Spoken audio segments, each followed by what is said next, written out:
And the risk is that the measures you're taking will slow down other parts of the economy without getting us the benefit of lower prices. So I think that is a big theme today, and I just look forward to continuing our conversation about how you're going to thread that needle. Can I say that the other risk, though, is that we would not manage to restore price stability and that we would allow this high inflation to get entrenched in our economy. And we know from history that will hurt the people we'd like to help, the people in the lower income spectrum, who suffer now from high inflation. That will hurt them more than anyone. So we can't fail on that task. We have to get back to 2% inflation so that we can have the kind of labor market that we really want. I appreciate that, Mr. Chairman, but as you know, the prices that people are experiencing most vividly day to day is the price of gas at the pump and the price at food at the grocery store, both of which are things that you've said are beyond your control. So thank you, Mr. Chairman. Now, Senator Daines from Montana is recognized for 5 minutes. Mr. Chairman, thank you. ¿Cómo estamos, mis amigos y amigas? Bienvenidos a una apertura más del mercado. ¿Cómo están? Espero que la estén pasando increíblemente. Tenemos a nuestro tío Jerome Powell. El día de hoy está pues viniendo y respondiendo preguntas bastantes fuertes. Estamos aquí ya viendo algunas. Vamos a ver algunas más y después vamos a comenzar con nuestra apertura del mercado.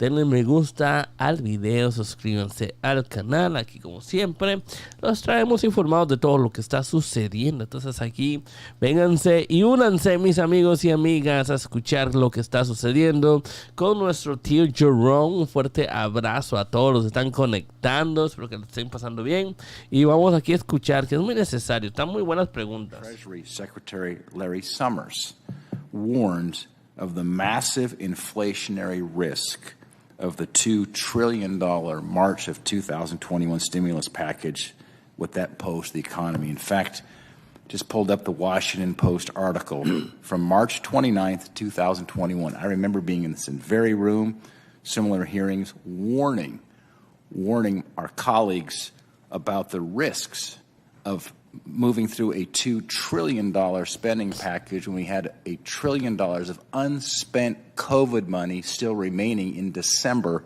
of the prior year. Let me quote from that Washington Post article. It says, Summers, of course, now remember Secretary Treasurer Clinton and economic advisor to Barack Obama, a Democrat, Summers, age 66, who drafted economic blueprints for the past two Democratic presidents, and was a top candidate to lead the Federal Reserve Board under President Obama, has emerged in recent weeks as the loudest critic of President Biden's approach to reviving the pandemic-era U.S. economy. The Harvard University professor who advised Biden for a time last summer warns, and this is key, that the president's stimulus plan may trigger the highest inflation in more than half a century and could cost Democrats the chance to make lasting investments in the economy. There were many of us warning the administration and our colleagues across the aisle of blindly moving forward on a purely partisan basis to jam through that $2 trillion package and the inflationary risk associated with it.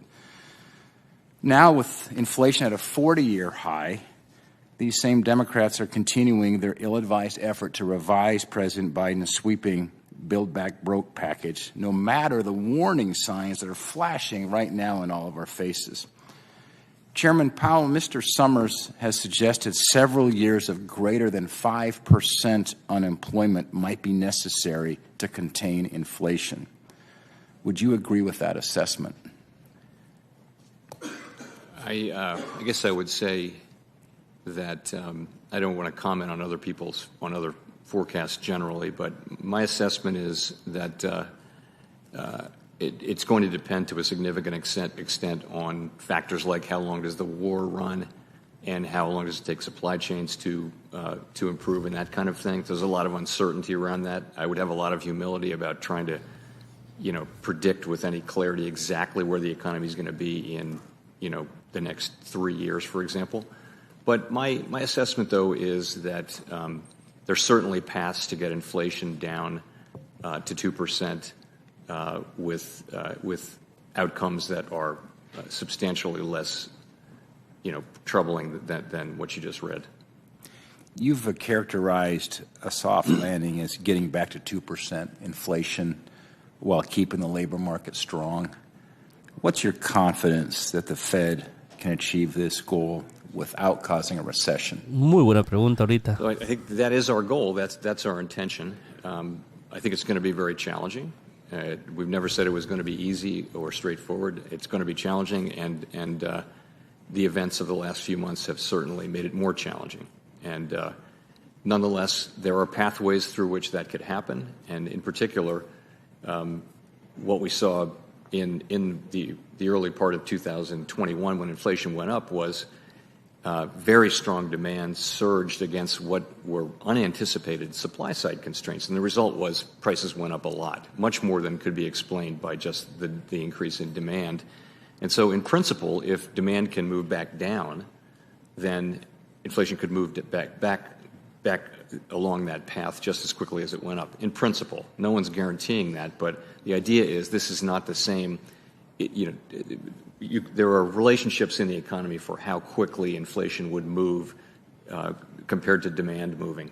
This could be an unusual situation because we have had what is in effect a vertical supply curve where there isn't any more supply or a very steep supply curve. So you get really sharp increases in prices. You could get sharp declines for the same reason. So that could be a difference. And I think we'll find out, ideally. But ultimately, we need to see progress on the supply side. And we're not waiting for it. Our job and our tools work on demand. And that's what we're working on now, is getting demand down to a more sustainable level so that supply can catch up and is in better balance with demand. Chairman Powell, thank you. Thank you, Senator Daines. Me gustó mucho esa respuesta realmente. Vamos a ver si la bolsa de valores no sube un poquito, porque muy buena respuesta, ¿ok? Porque le está diciendo, bueno, la pregunta que muchos le hacen a Jerome Powell, que será posible hacer lo que él dice, tener un aterrizaje suave, digamos.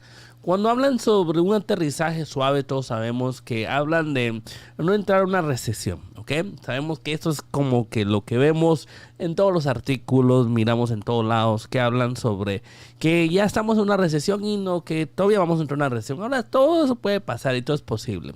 Pero este punto me gustó mucho, lo que dijo Jerome Powell, y por eso vamos a hablar sobre el tema ahorita rapidito. Porque sí dijo que pues él nunca dijo que pues... que no iba a ser dificultoso, pero que sí hay maneras de poder lograrlo, ¿ok? Y que lo que me gustó aquí es que dijo, todo lo que estamos viendo ahorita en estas circunstancias, pues es porque algo sucedió diferente, ¿ok? Y quiera o no, esto sí es una gran diferencia en cual pues sí sabemos Rusia y Ucrania, pues esto ayudó a elevar la inflación, y también sabemos que pues en un periodo 2021, sabemos que pues muchos comenzaron a comprar, ¿verdad? Y el gran problema que hubo es que países así como China dejaron de producir. Entonces imagínense qué es lo que pasa cuando muchos comienzan a comprar y pues comienzan otros países a ya no producir lo que producían, pues hacen que pues los precios se eleven, ¿verdad? Pero él dice que de la misma manera, al momento que ya estamos poniendo un freno, eso también debe de caer, y eso es lo que yo también estoy ya como que viendo. Esto lo vimos como en Target, que ya están creciendo su inventario, y esto pues sí se espera que también pueda ir reinvertirse, ¿verdad? Y esta es, pues, es una teoría que él tiene, que en cual pues estamos como que esas circunstancias fueron diferentes a lo que hemos visto en otras anteriores inflaciones, y puede hacer esto que también cambie también. Entonces mucho ojo, ¿verdad? Pero vamos a seguir aquí viendo lo de Jerome Powell, pues esto me pareció muy interesante cómo fue que lo explicó.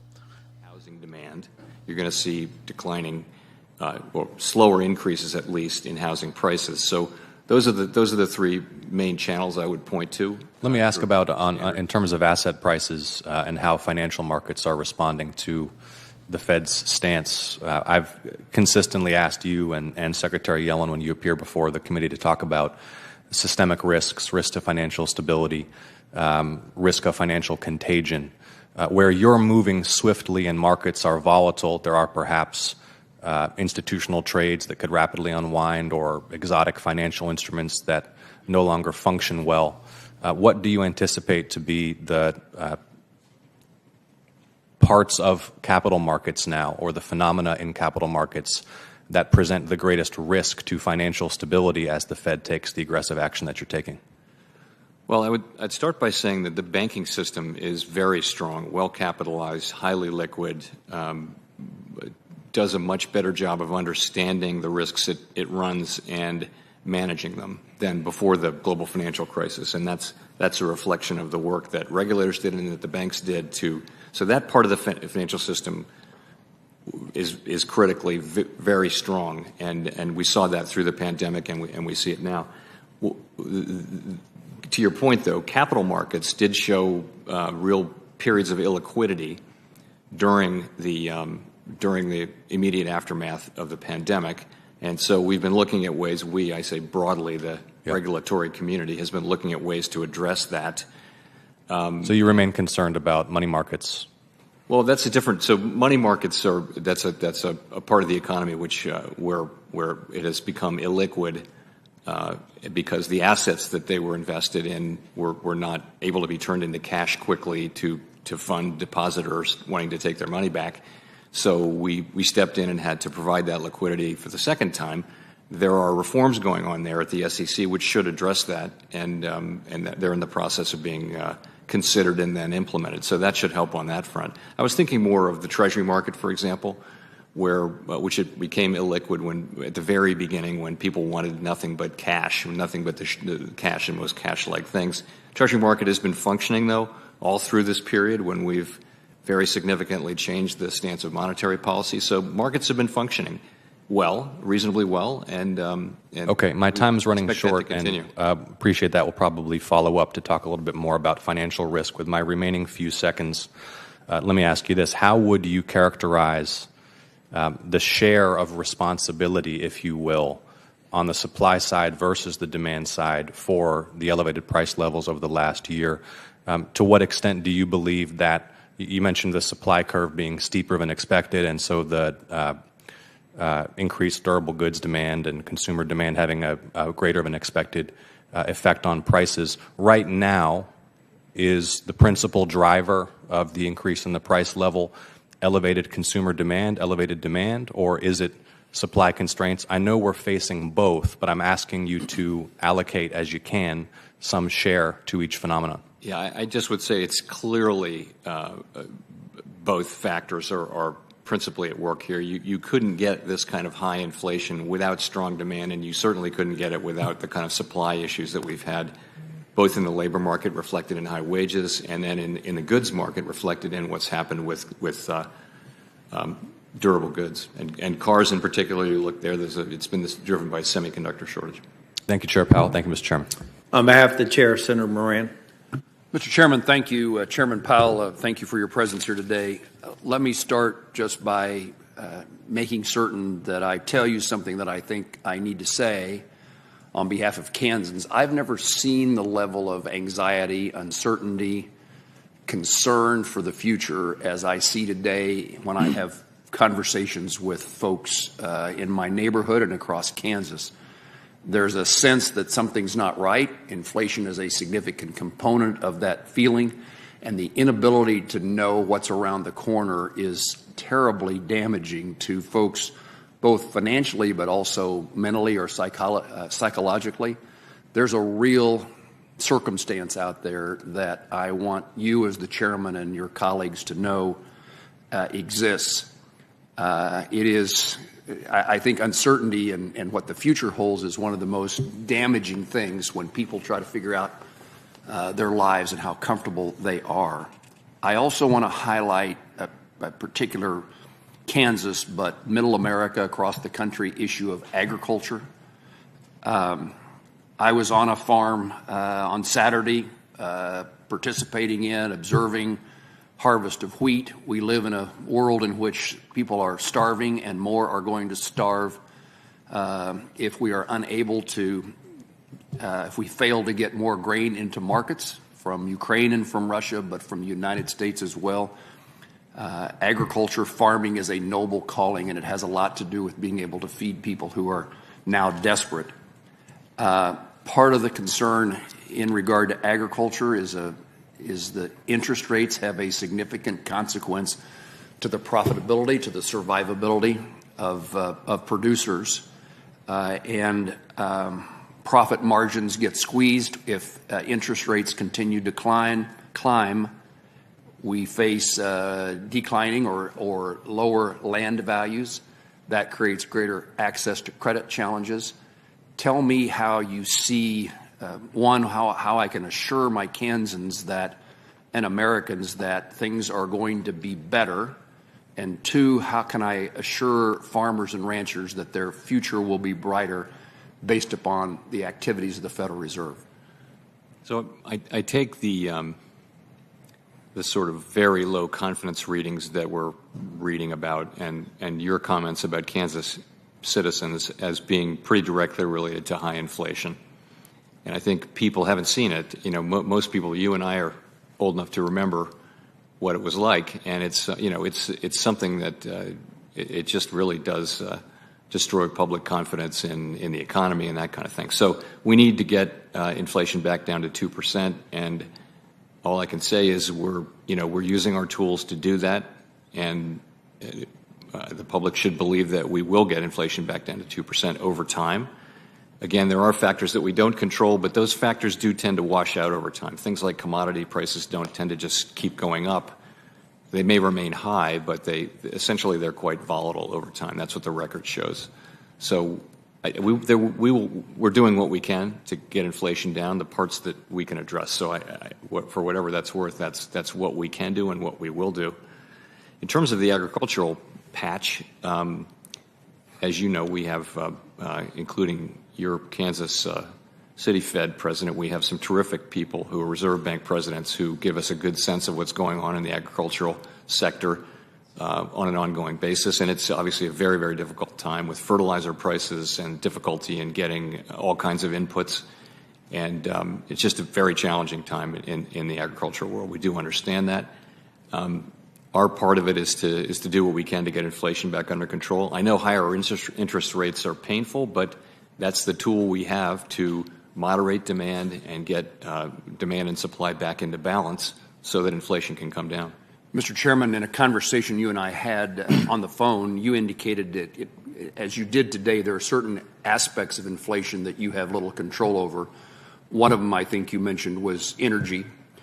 Let me be reassured, if you would, that there will not be actions by the Federal Reserve to make lending to fossil fuel producers a component of the policies of the Federal Reserve. That when you say you have little to do with it, you could cause great damage if you decide to go down a path that was at least contemplated by a number of nominees for the Federal Reserve Board. And I would love to be reassured that's not a component that you would pursue, and that we would not see resulting increasing a cost of fuel as a result of federal policy, Federal Reserve policy. In my view, and I think the view of my view certainly is that it's not our job to allocate credit to or against or away from any particular sector of the economy. That's a job for elected officials or for markets, but it's not a job for the Federal Reserve, which has a mandate to pursue maximum employment, price stability, a well-regulated banking system, and a sound payment system. Mr. Chairman, thank you. On behalf of the chair, Senator Warnock.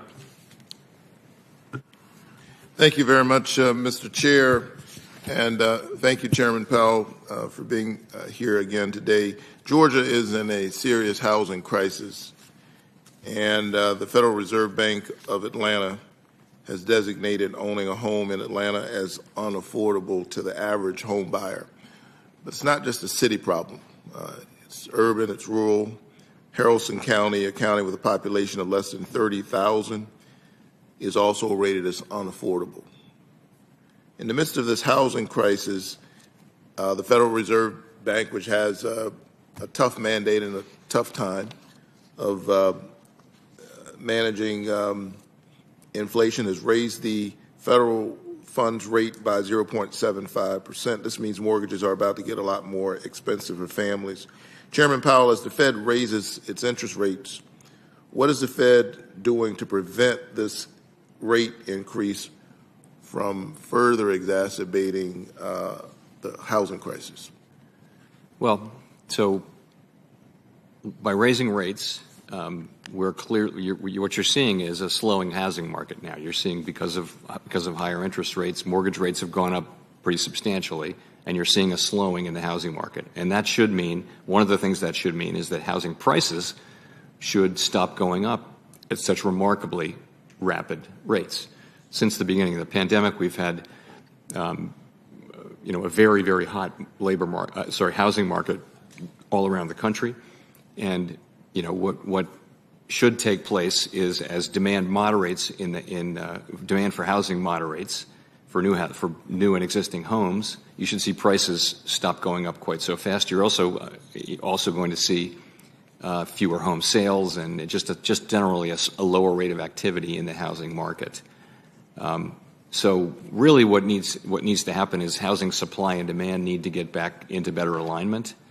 And the part of that we can control is really by moderating demand so that prices stop going up quite so much and that we can get back to a housing market where supply and demand are. Now, we don't control supply, and there are issues in this country around housing supply. It's harder to get land and lots and things like that. It's harder to get people to work. So there are supply-side constraints. If you meet with builders from around the country, they will tell you that we have a longer-term issue as a country around creating enough housing supply. That is not something that the Federal Reserve can do anything about, but it is an important issue. Right. Notwithstanding that, mortgages are clearly, at least in the short term. Muy buena pregunta aquí. Realmente él estaba hablando sobre lo que está la crisis inmobiliaria y realmente pues ustedes saben, yo soy Realtor para Centro 21 y pues sí se está viendo la diferencia porque le estaba diciendo que pues al momento que suben los intereses como lo hicieron ahorita .75, pues también perjudica a los compradores de una u otra manera porque ahora lo que son estos mortgages son mucho más caros porque ustedes saben, ahora si vieron esta alza de intereses, pues podemos decir de una u otra manera, pues ya es mucho más caro entrar ahora a una hipoteca. Ahora, lo que dijo Jerome Powell es muy cierto, ¿ok? Quiera o no, sí es cierto, ¿ok? Las hipotecas pues son más caras ahora, los intereses son más altos, pero eso también está llevando a que pues haga un freno y que así a la misma vez que las propiedades comiencen a bajar. Ahora yo les había mostrado una gráfica en cual, como ustedes saben, yo tengo acceso a una gráfica y ahí se muestra que lo que son las ventas se han estado pues quiera o no bajando, y no solo eso, sino que las propiedades las han estado teniendo que reducir de precio. Entonces estas les llaman las famosas price deductions, cuando pues uno pone ciertas propiedades a cierto precio y ya lo comienzan a bajar. Entonces, quiera o no, pues sí está habiendo un cambio. Aquí, al final de todo, voy a traducir a los ciertos puntos necesarios saber. Yo creo que está hablando muy positivo Jerome Powell. Realmente hay ciertos puntos que vamos a platicar. Mucho de esto realmente se vuelve a repetir, entonces realmente pues no tiene mucho sentido, y mucho también de estas preguntas son muy políticas en la forma en que pues tratan de venir y pues echar la culpa a otros partidos y tratar que Jerome Powell acepte.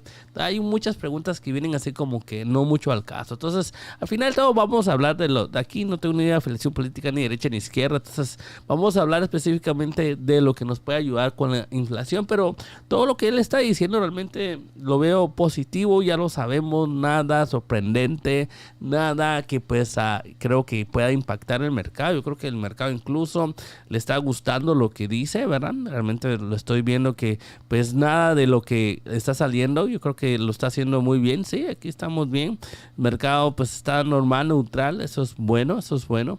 Recordémonos que habla también mañana, entonces también puede despertarse mañana y pues no sentirse igual como hoy.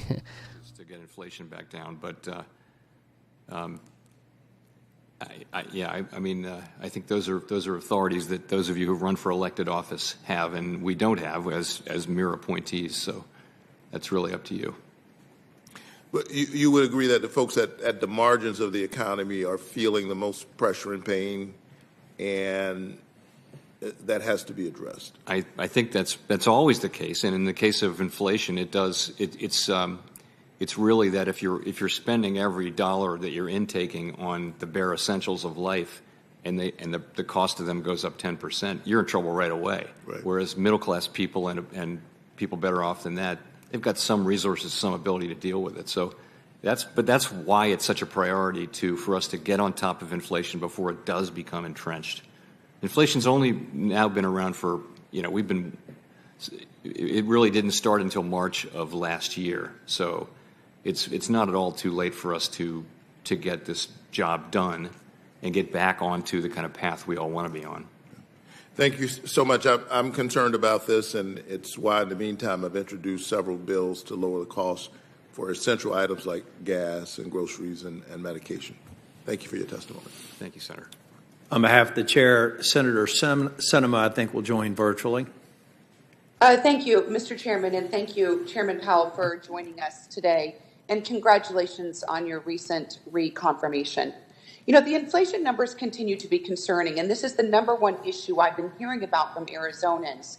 Families and small businesses are paying higher prices, and they need relief from soaring inflation so they can make ends meet. But we also know that this is not only a U.S. problem. Countries around the world, both big and small, are also seeing high inflation. So how is the U.S. positioned relative to other countries with respect to inflation? I'd say our level of inflation is broadly comparable to that of other major economies. You saw Canada release their inflation number today. It's not far from where ours are. Same with the Western European democracies and the United Kingdom. But there are different compositions. So I would say to generalize, in the United States, our inflation has more of a demand-driven component, whereas in Europe it is more, to a greater extent, driven by very high energy prices, for example. Although in the United Kingdom kind of has a mix of both of those. We also have high energy prices here. So the levels are similar, but the composition is a little bit different here in the United States. Well, thank you. Crypto markets have experienced substantial volatility in the past several weeks. Has the Fed been tracking these events, and what implications do they have for how the Fed is viewing the broader economic outlook and making decisions with respect to monetary policy? We are tracking those events very carefully, of course, and not really seeing significant macroeconomic implications so far. And but I think the principal implication is really what we've been saying and others have been saying for some time, which is that in this very innovative new space, really there's a need for a better regulatory framework that treats, the same activity should have the same regulation no matter where it appears.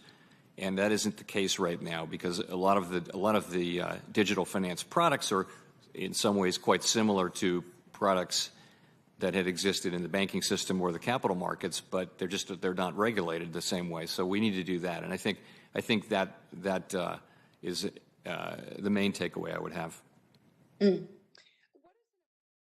Muy buena pregunta. Realmente aquí pues le preguntaron, bueno, primero porque lo que es la inflación global, ¿verdad? Y porque sabemos que la inflación pues no solamente aquí es en Estados Unidos y es global, y pues a Canadá pues salió sus números y está muy similar aquí a Estados Unidos. Entonces es algo que sí está global y pues sí lo está hablando, ¿verdad? Entonces no solo es algo que está afectando a Estados Unidos, pero lo que le preguntaron que pues tenemos que hablar son las criptomonedas.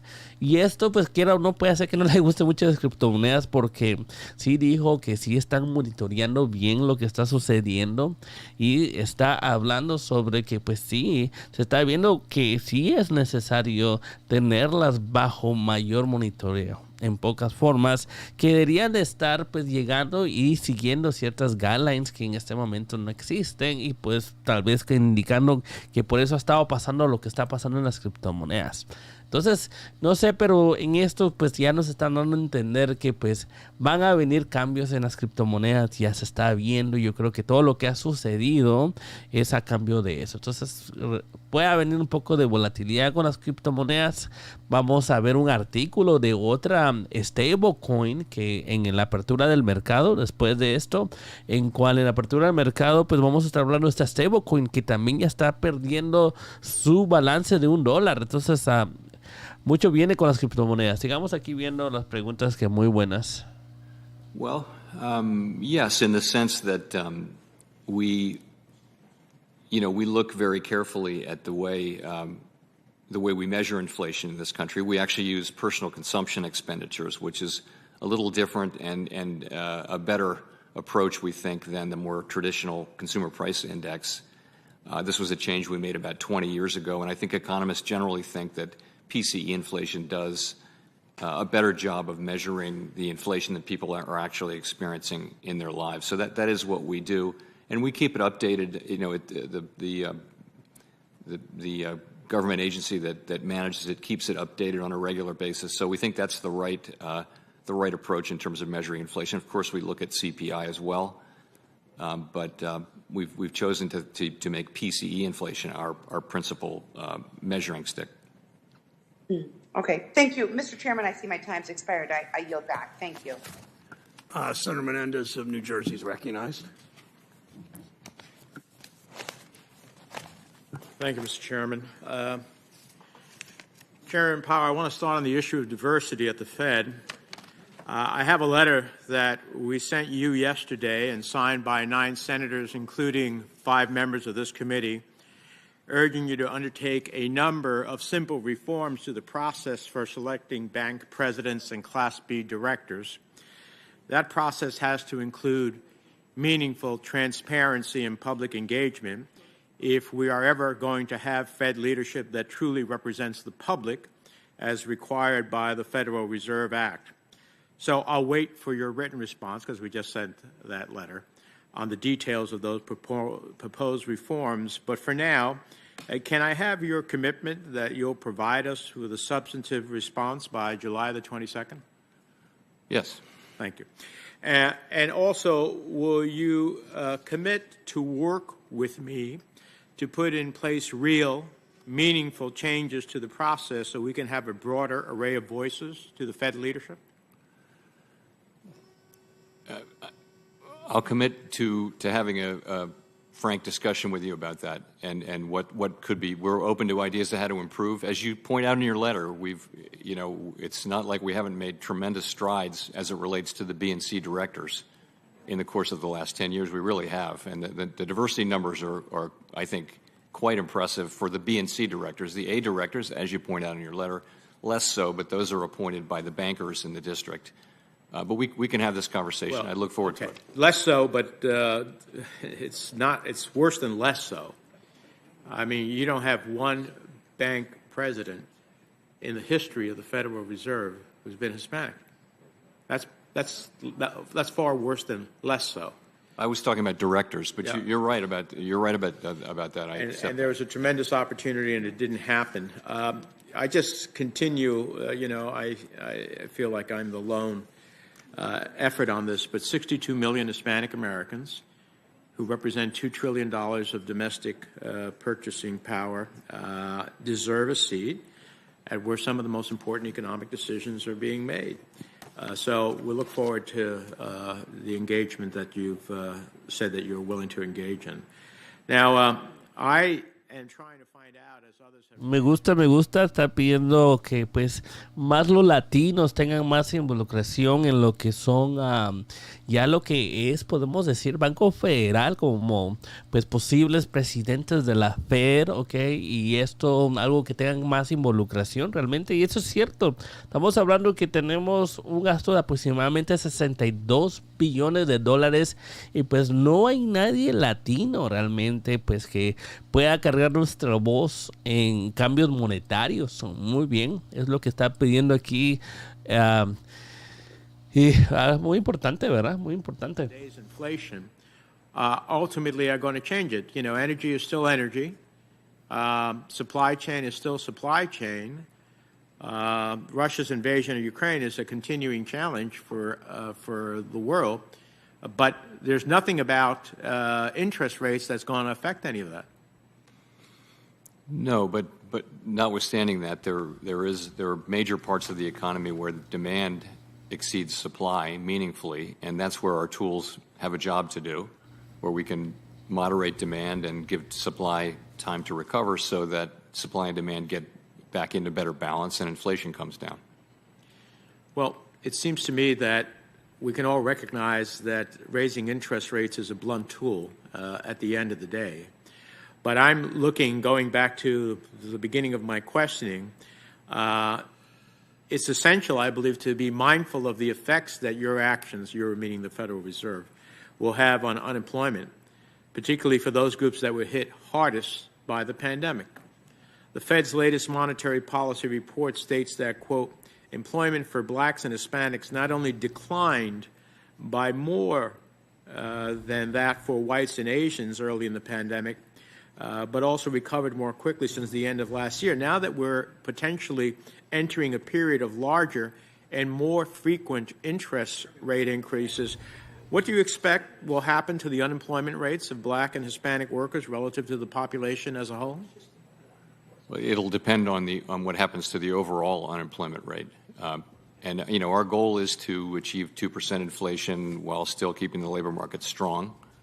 That's our intention with this. Well, I appreciate what your intention is, but I would venture to say that what we will see is what we have seen in the past, that crisis after crisis disproportionately harms Americans of color. So I hope the Fed's response to inflation doesn't continue that trend, because it is woefully wrong that one group of Americans disproportionately faces consequences of policy decisions versus the rest of America. And this is another reason to have people at the Federal Reserve who represent this community to share those insights with the Fed as you determine these macro policies that are going to affect our communities disproportionately. Thank you, Senator Menendez. Senator Tillis. Thank you, Mr. Chair. Chair Powell, in response to a question from Senator Warner and a question from Senator Sinema, Senator Warner more or less asserted that we're all in the same boat in terms of inflation globally, but you made the point on two different occasions that what's driving inflation in largely Europe, a little bit less so in the UK, has to do with spiraling energy prices. Could you talk a little bit about, beyond the pain at the gas pump and the increased cost of transportation, how increasing, and I should say, and I believe that Europe is where they are, this is not for you to comment on, because they moved a little bit too aggressively and didn't look at resiliency with some of their energy inputs that were largely affected by the Russia invasion. But could you talk a little bit about the other commodities that are affected by rising interest rates? We're talking about housing, and we know that pipes, a number of inputs to housing construction, have gone up. Can you talk a little bit more about the market basket of other commodities that are influenced by increasing energy prices? I think energy prices go into an awful lot of different places in the economy, including, you know, as an input into manufactured goods of all kinds, and plastics particularly, and things like that. So it's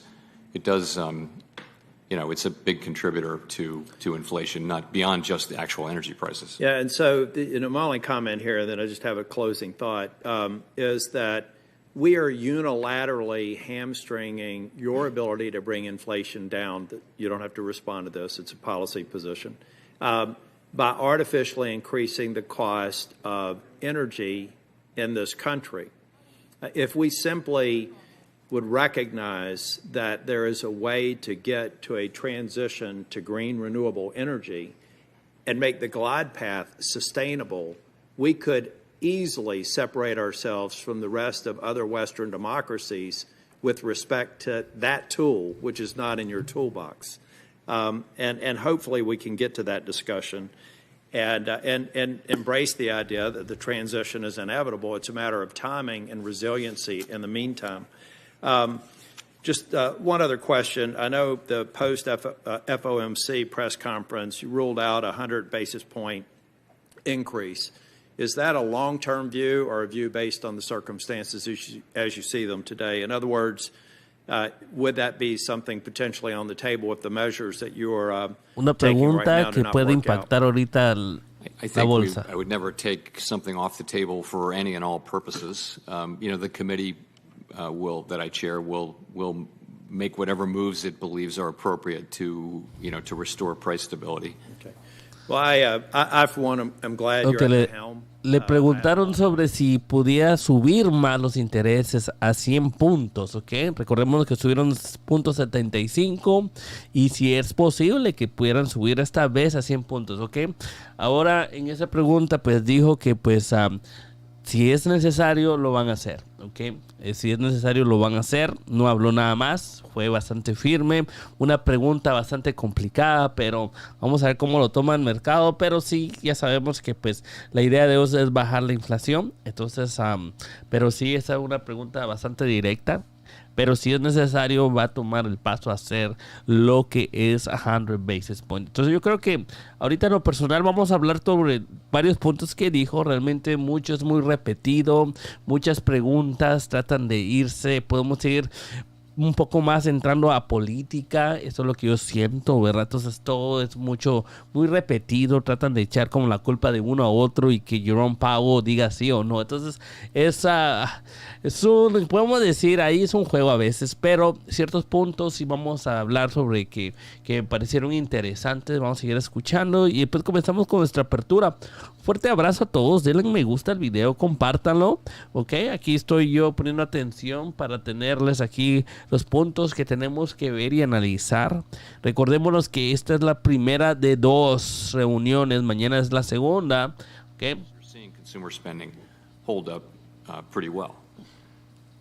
Sorry, the rest of your question. Well, are there positive signs of prices stabilizing? So in terms of prices stabilizing, what we're looking for is, compelling evidence that inflation is coming down, and we don't have that. So nothing I could point to says that we have that. I will say that core PCE inflation is a pretty good indicator of where underlying inflation is running, and it has moderated over the course of this year reasonably significantly from where it was in the latter part of last year. Still way higher than it needs to be. We need to see a lot more progress.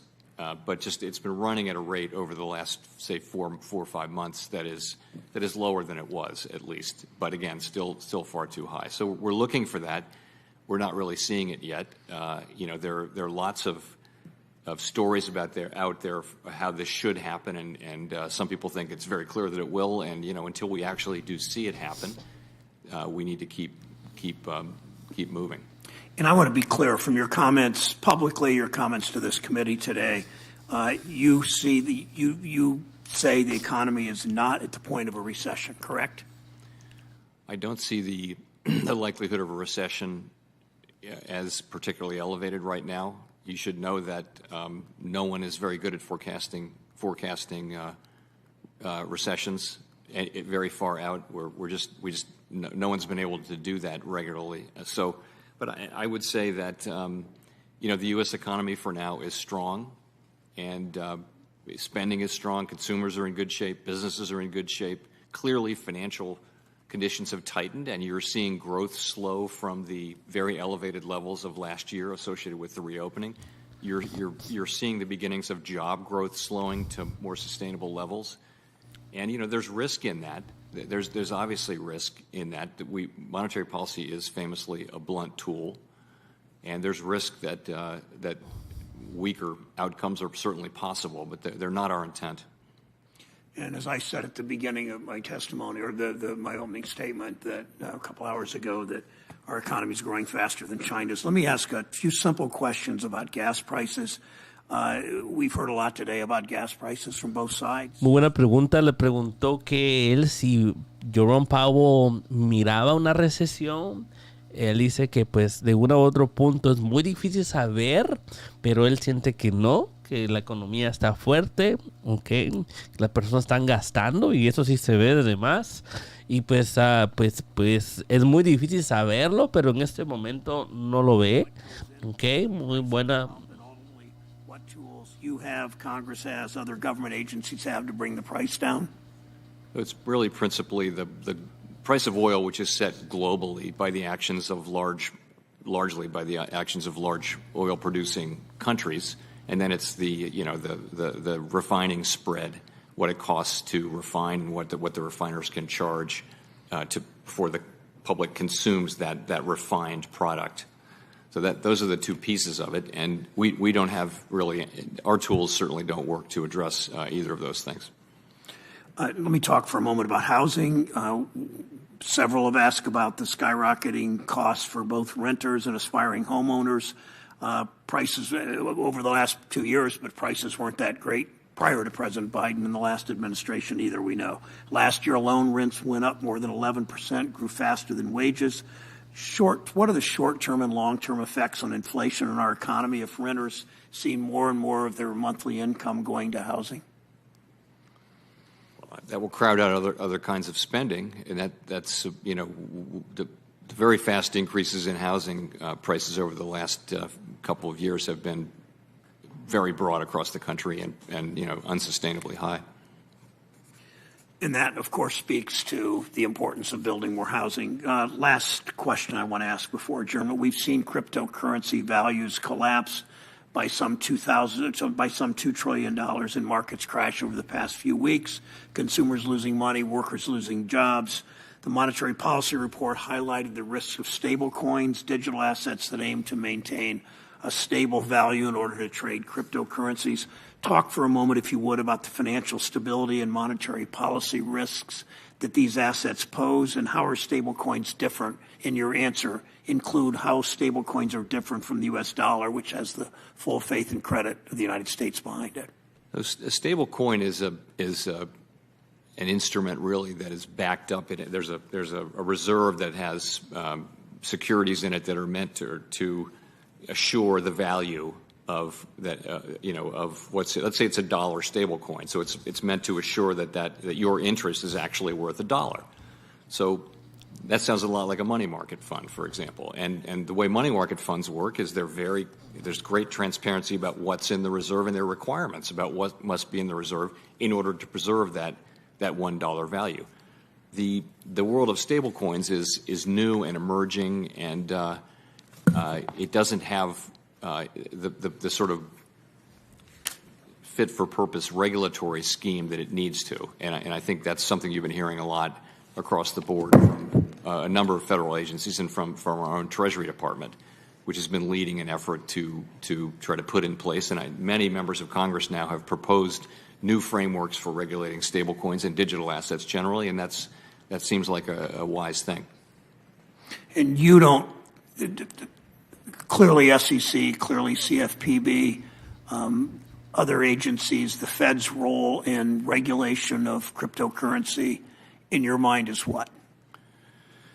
Well, that's one of the issues, is who really does have authority over this, and that's something Congress would need to clarify.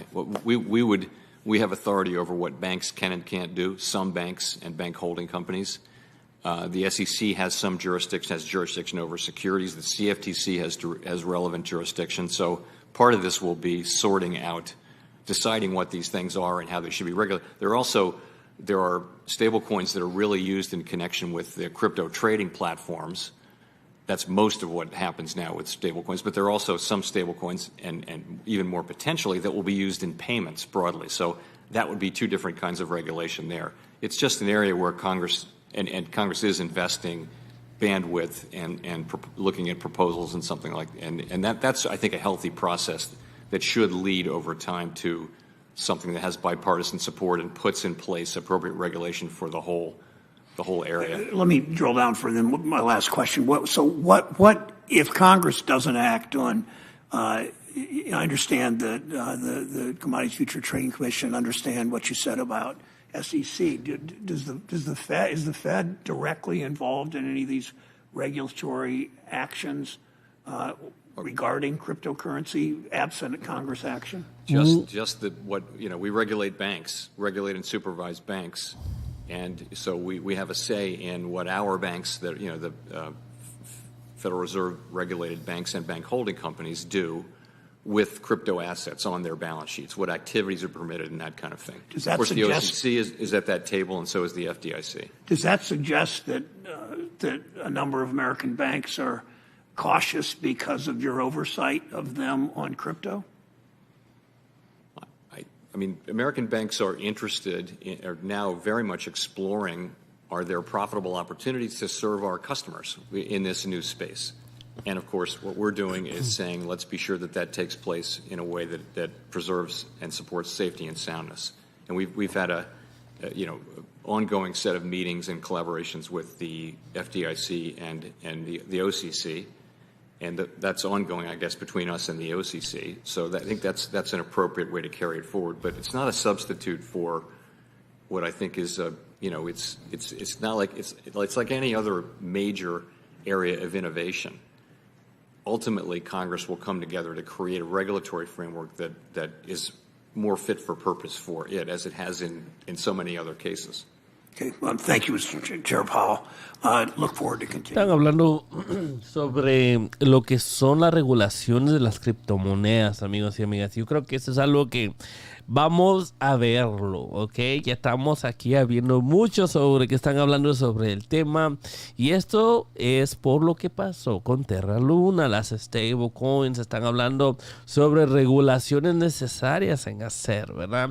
Y eso es algo que tenemos que ver. Yo creo que ya se terminó aquí. Vamos a ver aquí. Yo creo que ya estamos, Jerome Powell ya se va, mis amigos y amigas. Realmente tenemos una apertura del mercado llena de información. Vamos a ver cómo está la bolsa de valores, pero las criptomonedas, creo que si se hablan de lo que pues no le fue muy bien por lo que se platicó, porque hablan mucho de muchas regulaciones, pues son las criptomonedas, ¿verdad? Entonces vamos aquí a comenzar con nuestra apertura del mercado. ¿Cómo están el día de hoy? Espero que estén bien. Les mando un fuerte abrazo a todos los que se están sintonizando a esta apertura del mercado. Aquí estamos ya en vivo y en directo. Vamos a ver aquí. Y vamos a comenzar con nuestra apertura del mercado. Vamos a ver aquí cómo está la bolsa de valores. Realmente no habló sobre puntos muy malos. Entonces vamos a comenzar aquí. Los tres índices está en lo que es, podemos decir 0.14, ok, Dow Jones 0.55 y el Nasdaq 0.26. Todo neutral, ok. Entonces vamos a hablar sobre ciertos puntos que habló y estos son muy necesarios que tengamos en cuenta porque estábamos aquí esperando. Entonces vamos aquí a hablar rapiditamente qué es lo que nos dijo Jerome Powell y por qué es importante que lo sepamos, ok. Y ciertos puntos que Jerome Powell nos dijo, podemos decir el primero más importante es que van a hacer todo lo necesario que tengan que hacer para bajar la inflación. Eso no hay vuelta atrás y por eso tenemos que estar muy al pendiente en lo que vengan estos números de inflación. Algo que muestre que sigue elevado, pues pueda llegar incluso a venir a subir los intereses a lo que es 100 basis points, 0.75 fue la última vez y ahora sí, punto completo. En pocas formas, que si viene una inflación muy elevada, es muy posible que lo tengan. Le hicieron esta pregunta y no lo dudó en responder. Entonces, tenemos que estar preparados para eso. Eso es lo que tenemos que escuchar. Otro habló sobre regulaciones en las criptomonedas. Habló sobre que era necesario, ¿ok? Y que pues sí tenía que el Congreso venir y idear ya un plan de, podemos decir, de qué departamento cubre bien las criptomonedas para venir con regulaciones, ¿ok? No me sorprendería que esto no le gustara mucho a las criptomonedas. Vamos a ver aquí. Aquí estamos viendo. Miren esto.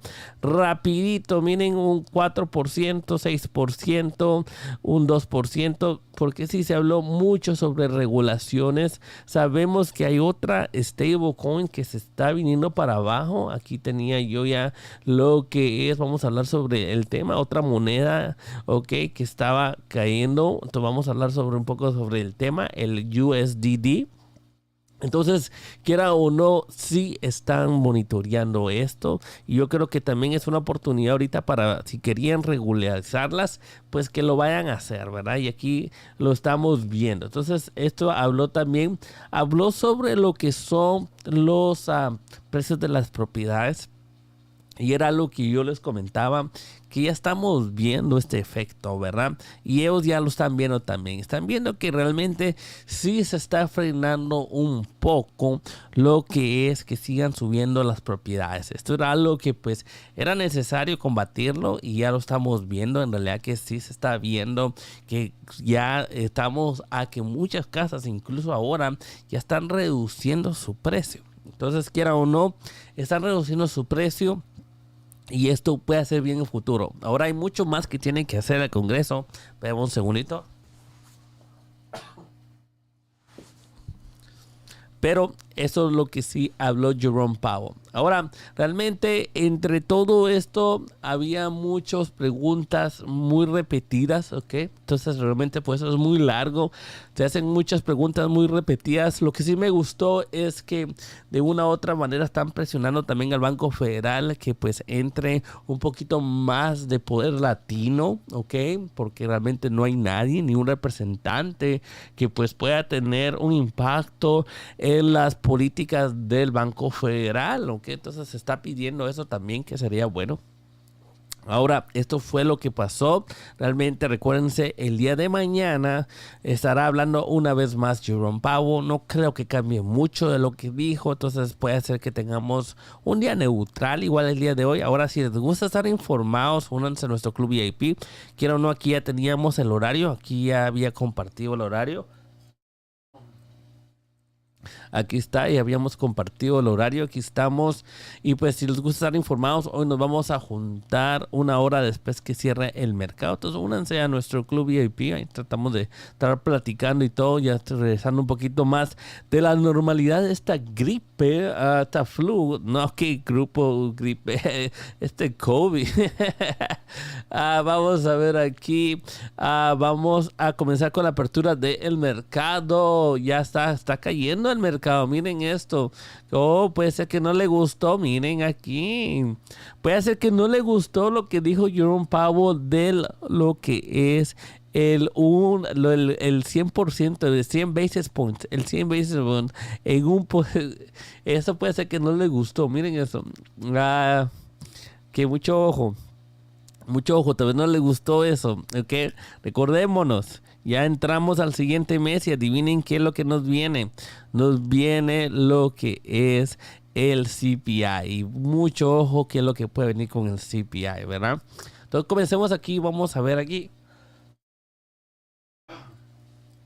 Uy, perdón mis amigos, pero todavía estoy saliendo de esta, pero está difícil. Vamos a ver, Nike 105.10. Software Technology 5.60, Roku 90.87, Palantir 8.98, Nvidia 162.72, Sundown Growers .35, Twitter, estamos aquí 36.60, vamos a ver, Twitter, Pinterest 18.74, Snap 13.07, Amazon en este momento está en, vamos a ver aquí, Amazon 108.96, Meta Platform 158.23, ExxonMobil 88, estamos viendo aquí cómo está cayendo, aquí estamos viendo ExxonMobil, Alphabet 2236, Arrival 1.70, Netflix 177.84, Microsoft 253.63, Castor Maritim 1.43, Ford 11.46, EBGO 7.94, Casco 459, miren eso, cómo cambió el mercado. Chewy 32.14, The Uniworld 28.06, Coinbase 52.67, ChargePoint 14.23, SPY 374, Aurora Innovation 2.24, Bank of America 32.54, DocuSign 61.98, Excel Technology 0.19, Society Pass 2.10, Walt Disney 95.53, PayPal 72.72, Win 53.67, Lemonade 18.77, IMAX Technology 8.57, Boeing 136.85, Robinhood 7.46, Zoom 115.38, Best Inc. 1.29, Astrospace 1.56. Vamos a ver aquí, DraftKings 12.56, Foot Locker 28.94, Zona Group 3.21, Macy's 19.39, Alibaba 104.76, Uber Technology 21.50, Carnival 9.65, Rivian 28.41, aquí estamos Lowe's 172.25, Target 140.48, Home Depot 268, Tattoo Chef 6.64, AMC 12.65, miren, Virgin Galactic 6.40, eso es todo. Virgin Galactic aquí demuestra la fuerza. NIO 22.25, Tesla 713.43, estamos viendo, vamos a ver, Workhorse 2.91, Lucid 18.18, aquí estamos. Entonces vamos aquí, ya hablamos sobre lo que dijo Jerome Powell y aquí vamos realmente lo vamos a dar un poquito más corto porque ya siento así como que ya hablamos lo básico de Jerome Powell. Muchas gracias por todos los que me apoyaron. Ya como que ya la voz, ya me quedé sin voz, en pocas palabras. ¿Cómo están? Pero eso sí, vamos a saludarlos rápidamente a todos los que se conectaron. Buenos días, maestro. Gracias por estar en la vanguardia. Aquí estamos. Muchas gracias, que me alegro. Vamos a ver aquí. Hola Marvin, ¿crees que todo afecte mucho a Space y su lanzamiento? Bueno, yo creo que esperemos que no. Yo creo que al final de todo sí nos sería muy bueno que pues extendieran más de lo que ya extendieron, ¿ok? Pero esperemos que no. Araceli Salgado, feliz día con toda la actitud. Luis Mancilla, buenos días Marvin, ojalá estés mejor. Saludos, muchas gracias. Víctor Tolentino, buenos días Marvin. Hernando Traduzcan, que ya traducí. Yosmel Hernández, hoy buenos días, noticias o malas. Yo creo que son neutrales. Yo creo que si cae el mercado fue que no le gustó mucho que Jerome Powell hablara sobre que si es necesario subir más de 0.75 lo haría, y sí lo dijo. Okay, entonces muy al pendiente. Okay. Dice aquí a Yosmel, le metí $50,000 a Shiba Inu, que siempre analiza y estudia. José Gómez, ya habló. Jerome ya habló. Vamos a ver aquí. Luis Padro Ortiz, Jerome Powell. Ok, Luis Padro. Estamos aquí. Dice Saúl López. Saludos, ¿cómo estamos? Un fuerte abrazo a todos. Un fuerte abrazo a todos. Realmente, denle me gusta al video. Ayudan increíblemente mis amigos y amigas. Gracias por todos los que están ahí conectados. Vamos a intentar aquí. Vamos, aunque no tengo mucha voz. Perdóneme, me dio el COVID. Pero aquí seguimos. Vamos a hablar un poco de esto. Miren, los costos de las materias primas de los vehículos eléctricos se han duplicado durante la pandemia, ¿ok?